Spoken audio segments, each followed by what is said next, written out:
Welcome to the Slop Farm. Enjoy the video.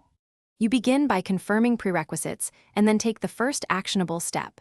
Open the exact video file and the subtitle file together so you have both timelines visible. You'll check frame rate and container because those cause drift.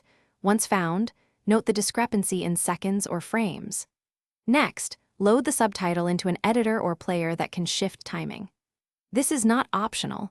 Start shifting now by applying a small, testable offset to see immediate change. Once done with the setup, measure the delay precisely by checking several points: opening line, midpoint, and close. Convert that to a single offset in seconds or frames and apply a global shift in your editor. This fixes uniform delays.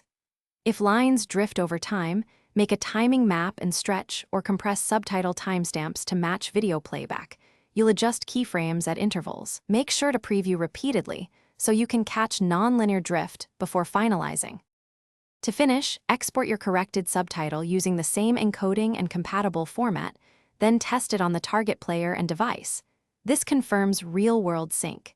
If you embed subtitles, ensure muxing didn't alter timing.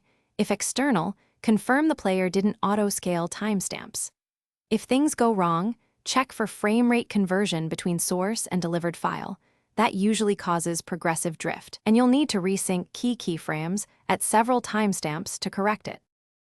Thanks for watching. Consider subscribing if we helped you today.